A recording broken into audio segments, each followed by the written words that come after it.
Our flight from Sydney to Auckland got delayed 3.5 hours due to an electrical problem. Consequently, we missed our connecting flight from Auckland to Los Angeles and then from Los Angeles to Denver. Air New Zealand rebooked us on flights the following day. They put us up in a hotel near the airport for one night in Auckland, so we had a few hours the next morning before our flight later in the afternoon. We decided to go to Auckland City Centre for the 3 hours or so that we had. Here's where we went and what we did in Auckland. First off, the Uber ride from the airport to Silo Park took about 20 minutes or so.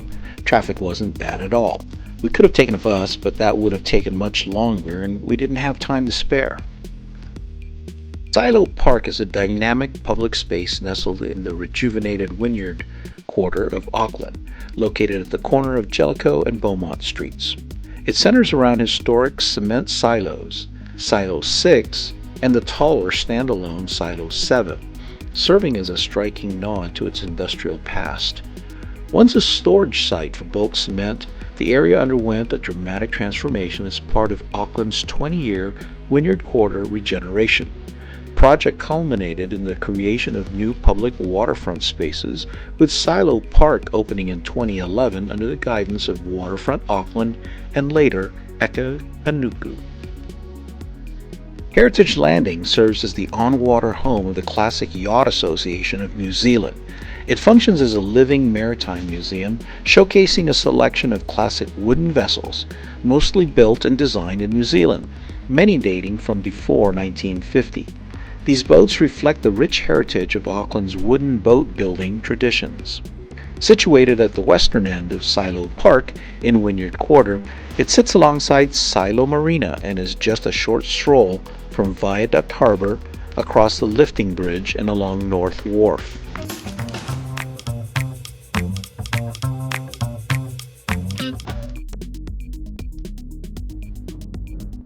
Walking along North Wharf, you can see some restaurants along the way. It was still early in the day, so they weren't open yet.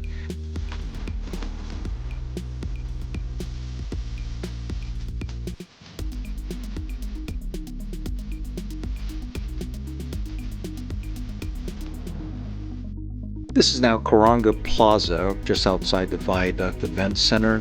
Viaduct Events Centre was opened in 2011. It's hosted a number of high-profile events such as New Zealand Fashion Week, New Zealand Design Awards, corporate events, gala dinners, school balls, and more. The Viaduct Harbour Marina has over 70 berths available. It gives direct access to the Gulf and is a hub for yacht charters and sailing.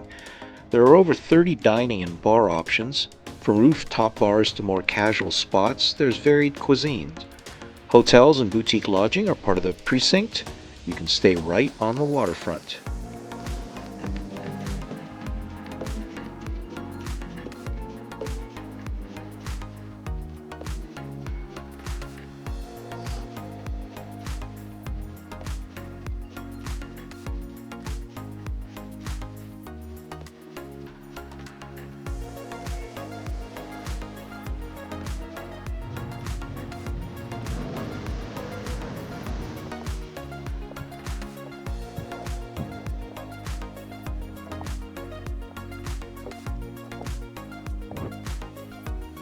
The New Zealand Maritime Museum's exhibitions cover a broad span of New Zealand's maritime story, from early Polynesian voyaging and navigation through European voyages, immigration, coastal trade, whaling and sealing, to modern yacht racing and America's Cup achievements.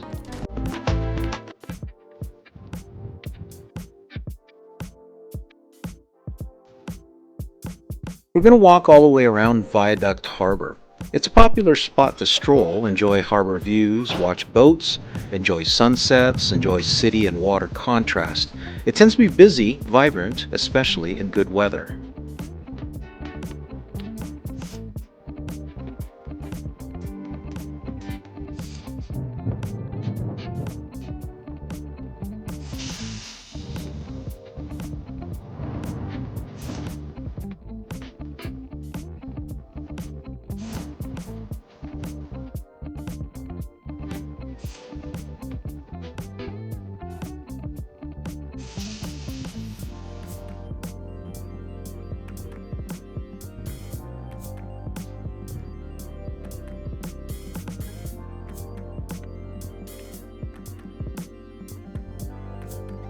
Up on the left is Waitematā Plaza.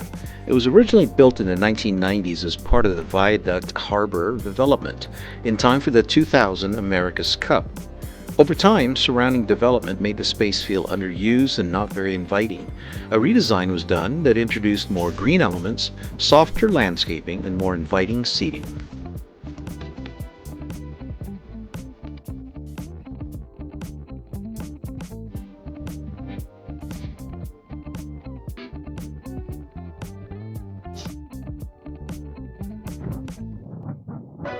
While Viaduct Harbour is prime waterfront and has prestige, that doesn't always mean directly corresponding high asking prices, but moorings, visibility, access, etc. will tend to push value and asking prices up relative to more remote marinas.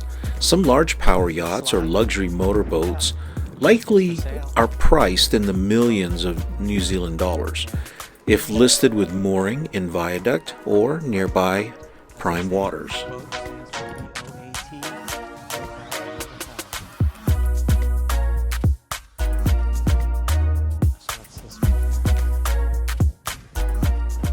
Along the left side, you'll see various luxury apartments and condominiums, and on the right, luxury charters.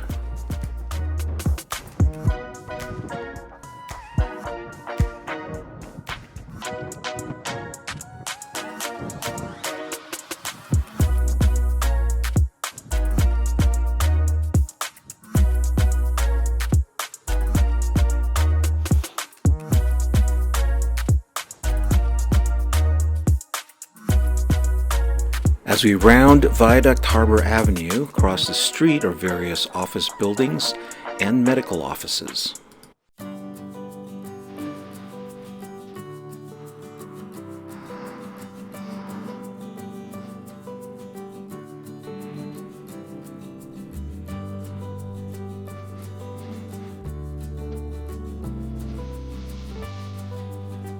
We've arrived at the famous Auckland Fish Market.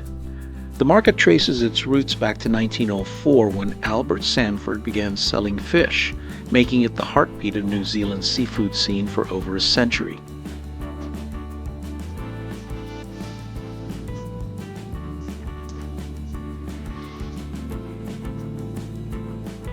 The current site at 22 to 32 Jellicoe Street, Wynyard Quarter, has served as the market's home since the 1920s.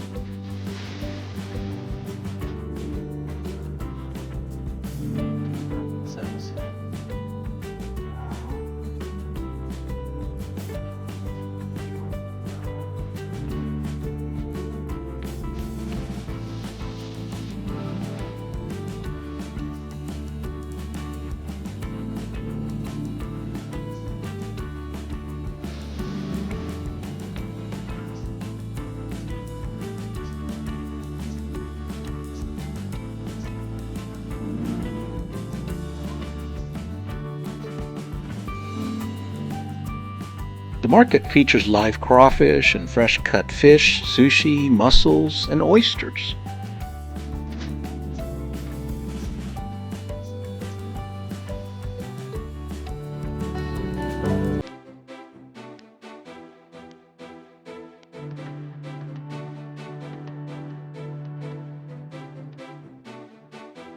We got some dim sum for a snack.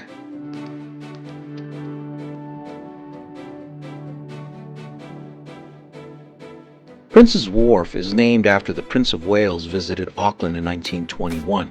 Construction began around that time, and the wharf was formally opened in 1929 by Earl Jellicoe. Before heading back to the hotel and airport, we stopped at a souvenir shop near the ferry terminal. The Auckland Ferry Terminal, often called the Downtown Ferry Terminal or Ferry Building, is the main hub for ferry transport in Auckland. Across the street from the Downtown Ferry Terminal is Queen Street and Quay Street, and here's a view of the terminal itself. Before heading to the airport, here's a view of the International Terminal at Auckland Airport from the Pullman Auckland Airport Hotel. So we're heading out of Auckland now. Farewell, New Zealand. Even though it was an unplanned stop, it was great to see Auckland. Thanks for watching, and we hope you watch our other videos from our recent trip to Sydney.